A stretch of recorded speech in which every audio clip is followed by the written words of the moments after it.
Well, we made it. July 11th. Made it through yesterday. I think I only cried 2 or 3 times. Just remembering what happened. But today's a new day. And it's Mom's birthday. Is she alive? Yes, she is. Right here. She's also alive in my younger brother Mark's heart and my older brother's Tom. I seen a lot when I was home 2 years ago.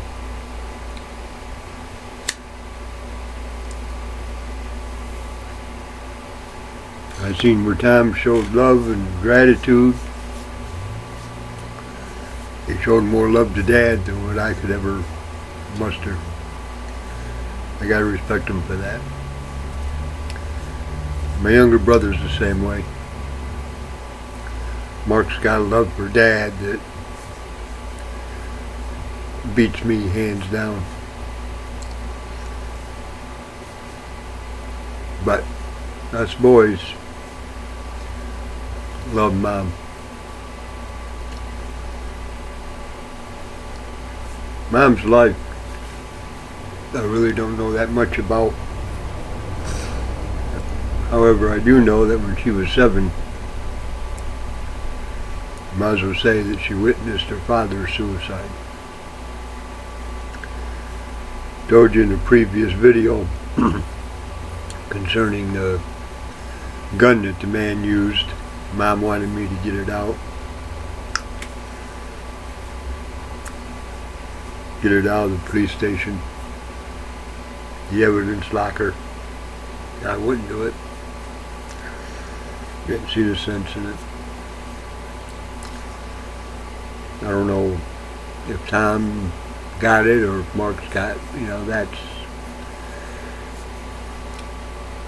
to me, just, why bother, you know.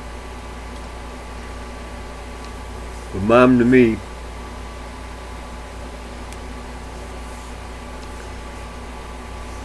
she came from a woman by the name of Hazel Soper. Hazel was a redhead and full of life. If she had a pistol, there wouldn't be a handle on it. And every man that had sex with her, she'd chip it. There'd be no handle. We got names for people like that. Whore, slut. But that was my grandmother. And to be perfectly honest with you, I think my mom seen her mother in me. And I think that's what created the special bond between Mom and I. Because I loved her mother. And I think I loved her mother more than what Mom did. But Mom never showed it. Mom never showed hatred. Mom always had good to say about everybody.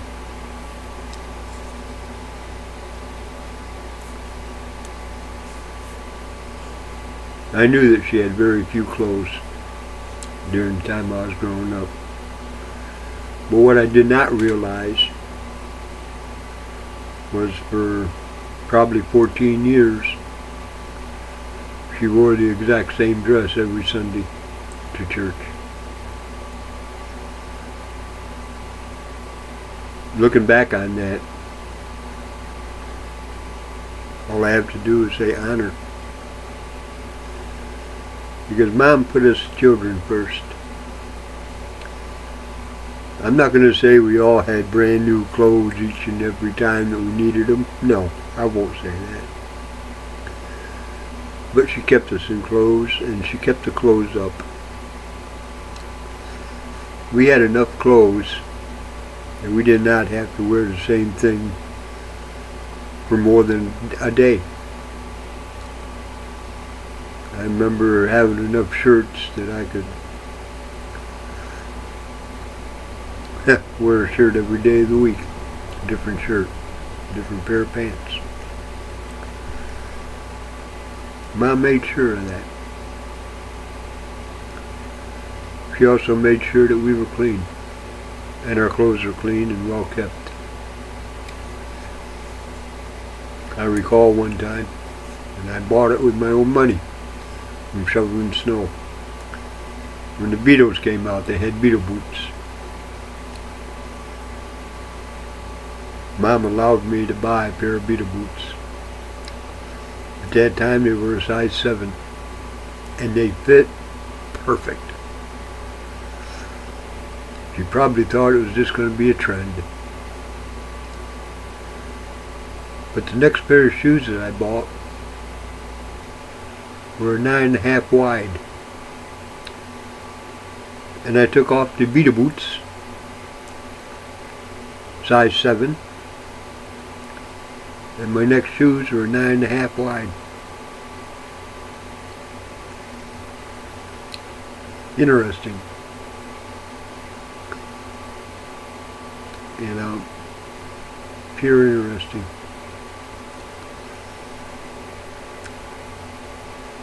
Anyways, those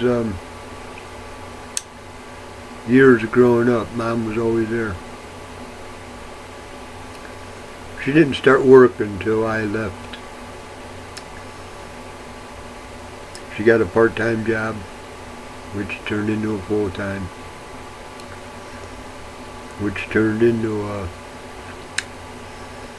debate between her and Esther Ladd concerning that clerk's job. Mom got the clerk's job, but Mom never said anything bad about Esther Ladd. And I asked Mom about that one time in Monk's Corner, and Mom just looked at me. And she said, it's just not in me. Interesting. Before the fire department moved, Mom was working in the clerk's office. And this happened part-time. My mom was a beautiful lady.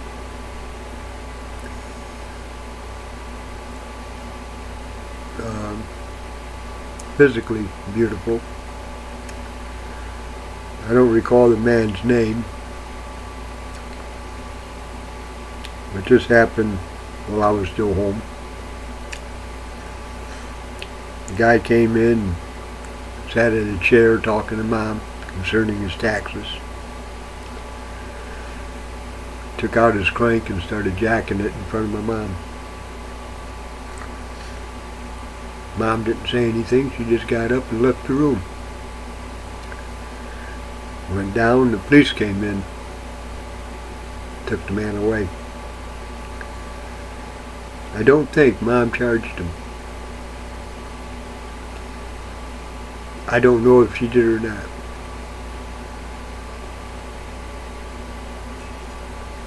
Because I can't see my mom charging anybody.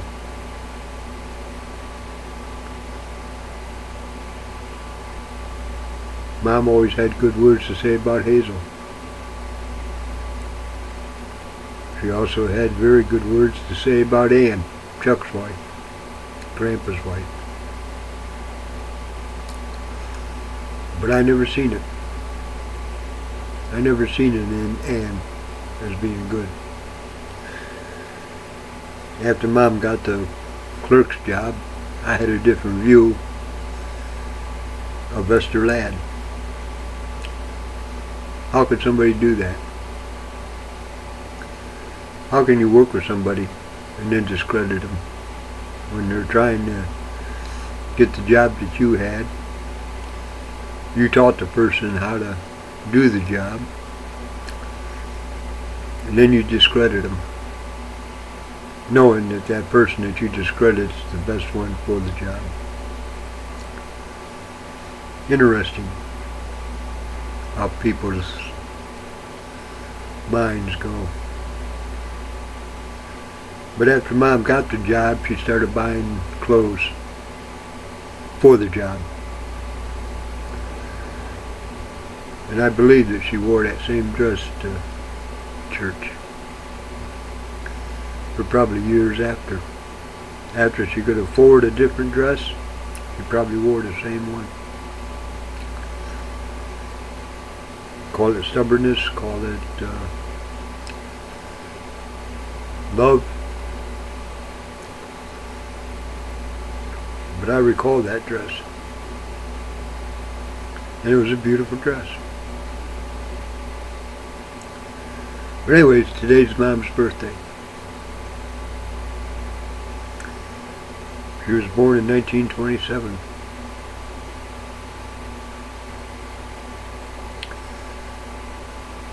That would have made her, what, 87, 88 years old now?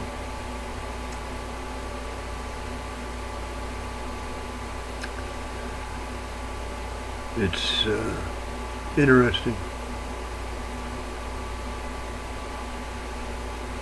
Now I'm making about 89 years old now.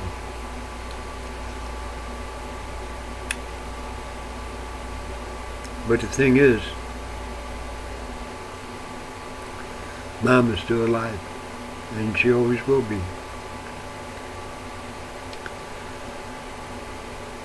One thing I do hope,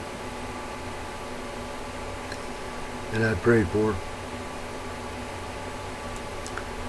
is that these videos that I make will be seen by my children.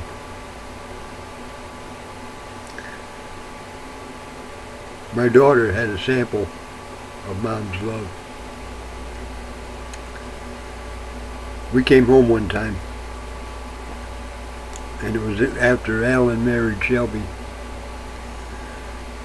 On the way going home, Chris asked me if she could see Uncle Al. And I said, yeah, we'll get to the house and call him. Well, he came over, and I recall in the front yard, I stayed on the porch. I sat on the steps of the porch.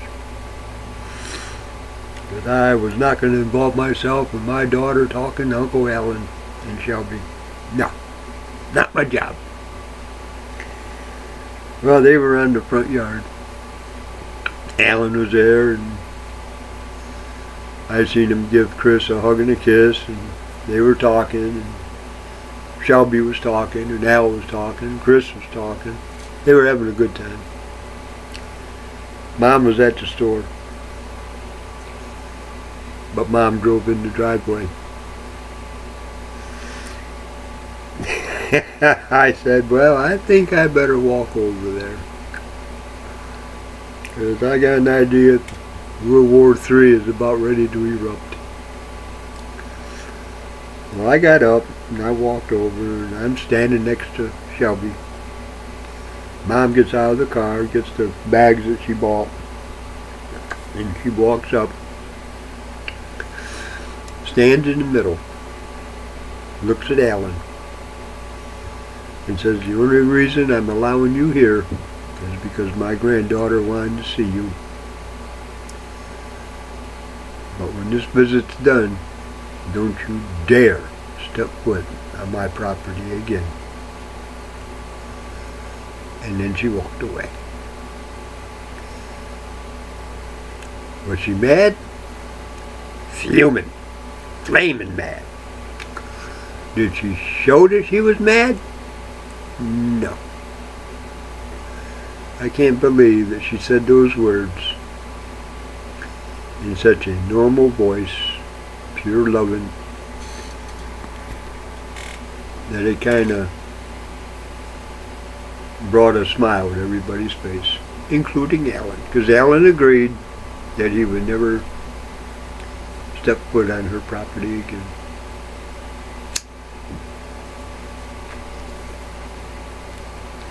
And I think Alan has adhered to that